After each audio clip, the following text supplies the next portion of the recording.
I went from this to this in 9 months. Stick around to find out how. Hello everyone, semi-retired Bob here. I talk about the carnivore diet, all things related to the carnivore diet, and miscellaneous odds and ends. Today we're going to kind of recap the month and talk about a few specific little things. We're going to talk again about clearing up your type 2 diabetes. We're going to talk a little bit about fiber. We're going to talk a little bit about vitamin C. And just a few other miscellaneous odds and ends. Give me just a second here. I'm walking to the dumpster. Oh.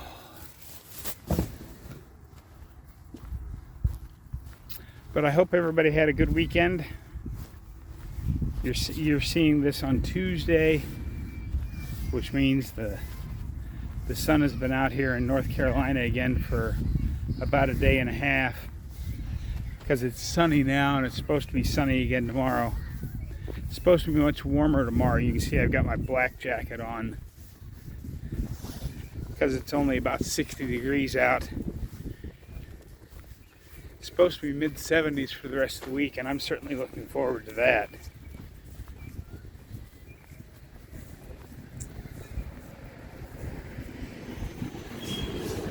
But if you're new to the channel,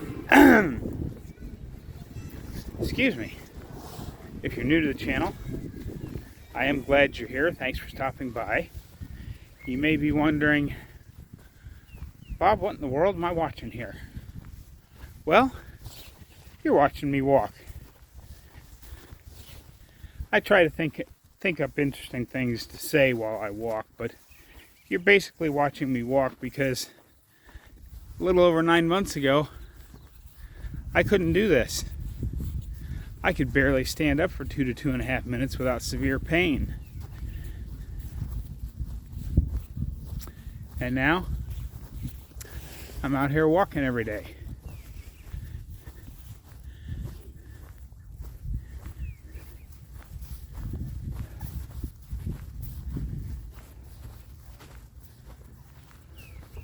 I've been averaging between 5 and 6 miles a day. So basically the big point of the channel is to show you that it's never too late to change your life. You know, this way of eating has reversed my type 2 diabetes. My last A1C was 4.8, by the way, because I know somebody's going to ask that. My stage 1 chronic kidney disease is gone. My fatty liver is gone. My arthritis pain is 95% better. My spinal stenosis pain is 95% better.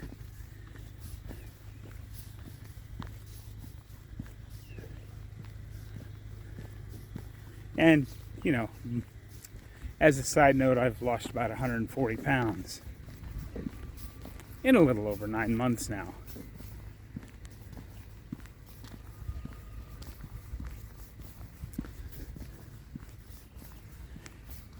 Those of you returning to the channel, welcome back. I'm glad you're here.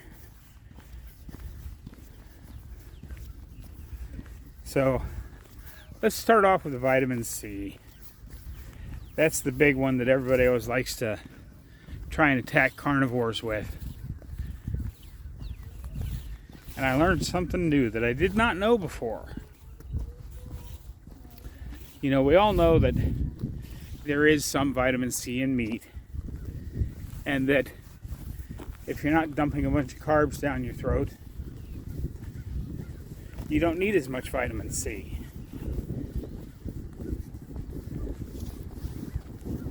But you know, they're always talking about, oh, you're not getting enough vitamin C, you're going to get scurvy. Did you know that back in the Napoleonic Wars,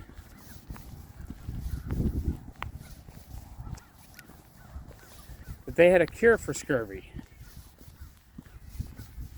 Because people, at that time, especially prolonged time out on the battlefield,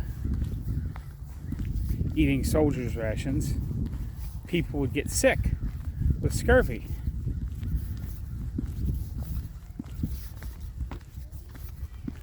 Well, they would take the horses that had been killed in combat and cook them up and feed them to the people that had scurvy. So obviously, not only is there a little vitamin C in meat, there's enough vitamin C to heal you from scurvy. So the odds of you actually getting scurvy if you're on an all-meat diet is 0. It just doesn't happen. And the funny thing is I don't remember who I was watching. It was probably Dr. Chafee. But they were looking at nutritional facts. And they were looking at I don't even remember if it was beef or some other kind of meat, but under vitamin C it said 0, but it had a little asterisk next to it. And if you dug down into it and you found out that asterisk meant they didn't actually test it, they just assumed it was 0 because everybody knows that there's no vitamin C in meat. Isn't that interesting?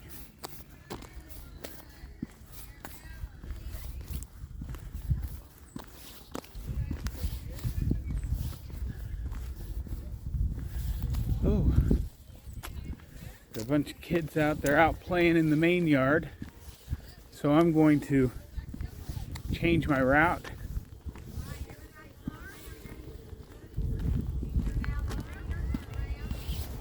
And just go around the parking lot because the preschoolers are out playing in the yard where I normally walk through.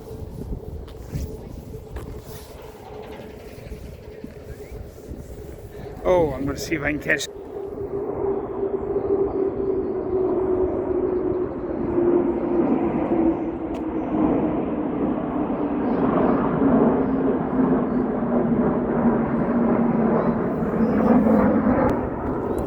I hope I caught that.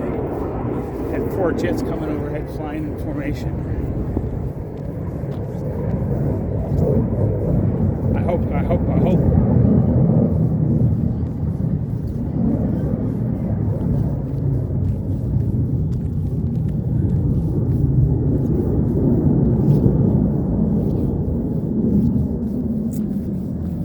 And now let's move on to fiber.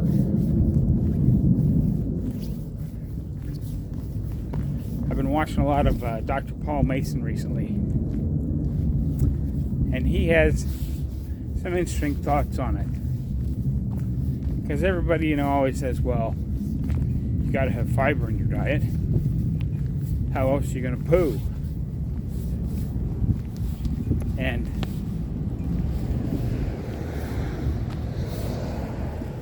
the analogy that he uses is,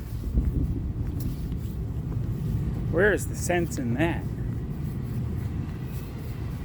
If you're already having trouble getting something to pass through the small hole, sphincter, why would you want to add fiber and make it bigger? But the analogy he uses is, why in the world would you try to fix a traffic jam by adding more cars to the freeway? That's just dumb.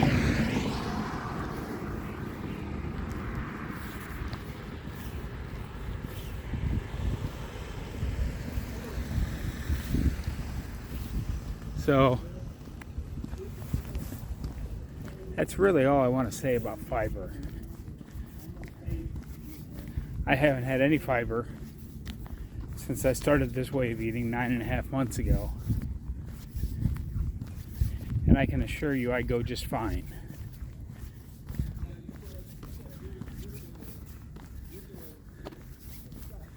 And of course, the big one that everybody always wants to know.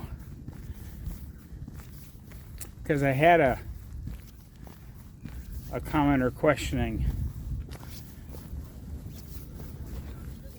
I think it was on one of my live streams, but I can't say that for sure. But they're like, I've been doing carnivore for 6 months and my A1C went up a little bit and my glucose readings keep going up. Are there some people this doesn't work for? Not that I'm aware of. I told him, look, what's probably happening, and you don't realize it, you're still eating something that's affecting your blood sugar, whether you realize it or not. You know, if you're buying pre-seasoned, pre-prepared meats, those can oftentimes have a lot of sugar in them. If you're using rubs and sauces, those can have a lot of sugar in them. So what I suggest to everybody who's in this situation where, you know, you think you've been carnivore for several months and your diabetes isn't getting any better, I suggest beef, butter, bacon, and eggs. Now, me personally, I would suggest Lion Diet, which is just ruminant meat, salt, and water for 90 days. But that may seem a bit too extreme for a lot of people trying to fix their diabetes. So I would say just do 90 days of beef, butter, bacon, and eggs.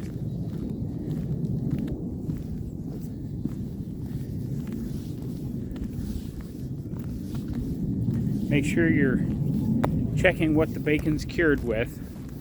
I don't think it makes a huge difference, but if you can find bacon that isn't cured with sugar or maple or any of that kind of stuff, just regular old smoke cured bacon with no added anythings, you can eat as much of that as you want. Eat as much beef as you want.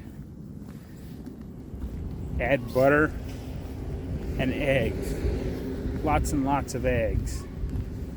Because egg yolks, regardless of what other people say about, you know, this food, that food, kale is the one that comes to mind, the not so superfood. Egg yolks are a superfood. They have all the nutrients you need to make a chicken. So that's a true superfood. Egg yolks. I actually eat the whole egg. But if you've been doing this for quite some time and you're still having trouble with your diabetes,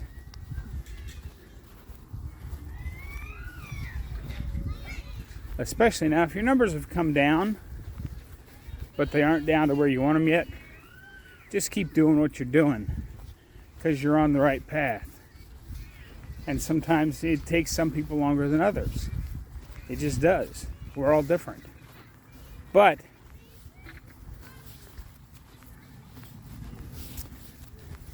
if you're not seeing the results you want,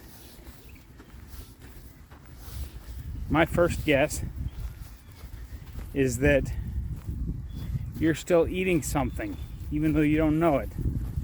You're still eating something that's aggravating your blood sugar. Because if you stop dumping all carbs down your throat, minus the fraction of a carb you get in an egg, your diabetes has to get better. Unless, of course, don't forget to get your fasting insulin and C-peptide checked. Because there are some people who are misdiagnosed as type 2 diabetics, or were a type 2 diabetic, but now they're a type 1. And if that's the case, you're going to have some insulin by injection.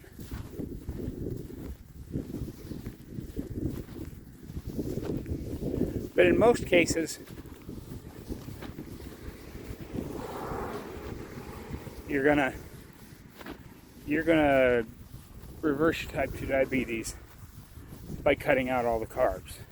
So like I said, do 90 days of beef, butter, bacon, and eggs. And get retested, see where your numbers are at. And then, after you get your numbers where you want them to be, then you can slowly add things back in one at a time. But keep testing your blood sugar at both before the meal, after the meal, an hour after the meal, and 2 hours after the meal, when you add something back in. So you'll know immediately if you have found the food that you thought was good that turned out to be not so good.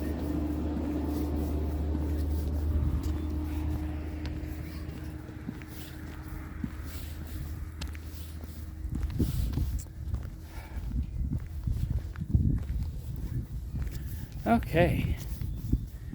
Now let's see here. I've talked about vitamin C, I've talked about fiber, talked about diabetes. I, of course, once again left my note sheet in the trailer. So I wanted to get out here and get some walking done.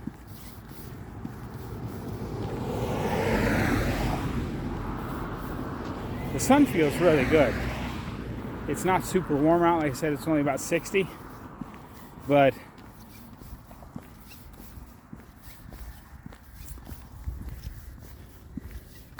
I wanted to get out here and make a walking video for you. I may try to get out to the park tomorrow. We'll see what happens. I haven't been getting out to the park nearly as much as I would like because the weather's just been so up and down. And I've been sick. I don't feel like I'm sick anymore.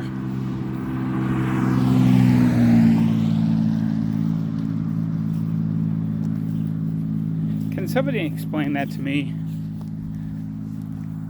Why someone takes a little puddle jumper of a car and puts an exhaust that loud on it? I don't get it. Maybe I'm just getting too old.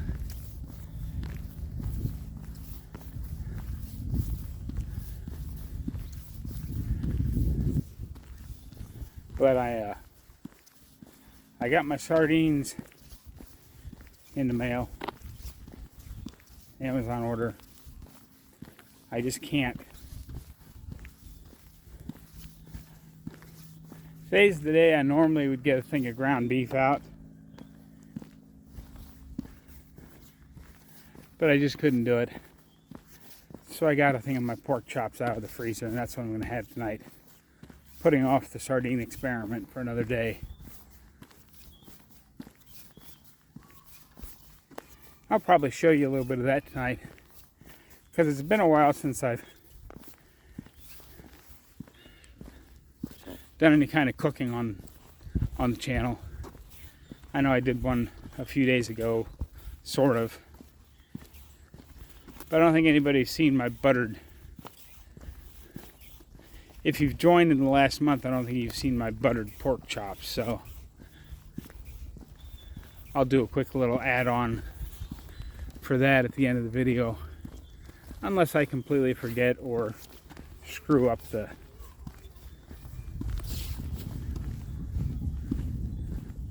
screw up the videos trying to take those pictures. But it's the last day of February. That means tomorrow is March the 1st. And because of the rain and cold, I haven't been getting quite as much walking in these last few days as I normally do, which is why I wanted to get out here and walk some today. But I'm not going to do a lot of walking today because tomorrow is the start of my March challenge for myself. And I'm going to try to get 15,000 steps a day in March.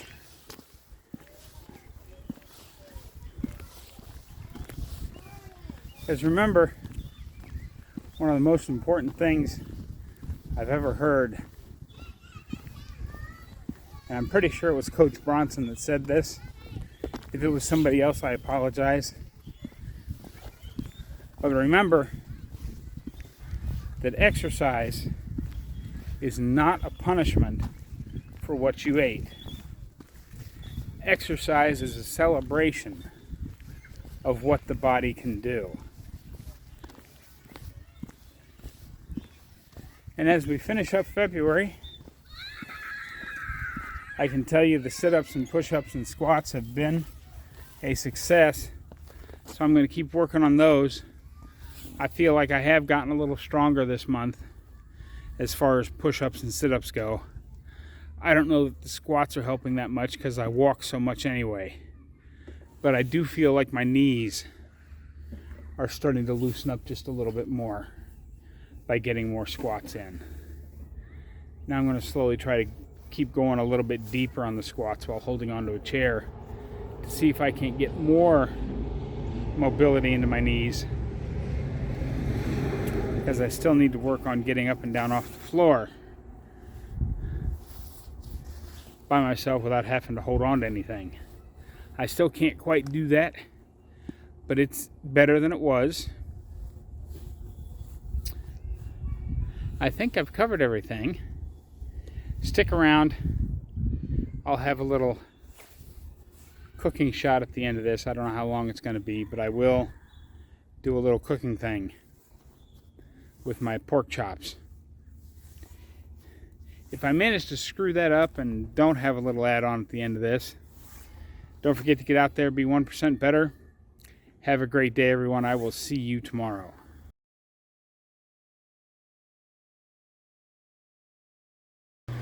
As you can see, I start by melting about a half a stick of butter into the pan. I'll be back as soon as this is melted. As you can see, I now have the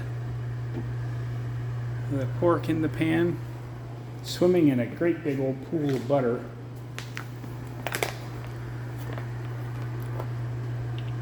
I got the heat down just below medium there. Now I gotta add some salt to everything here.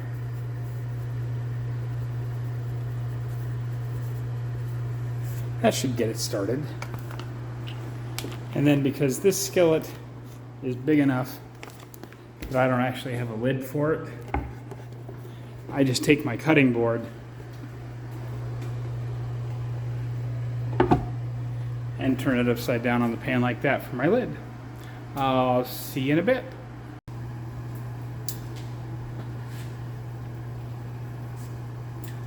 Now that you can see it's getting mostly cooked, I go ahead and turn the heat up just a couple of notches and go ahead and turn these all over. And now with the lid gone, the butter will start to soak into the pork and brown it up. I may end up having just a little bit too much butter, but we'll see how much of it we can get to soak into the pork as it goes here.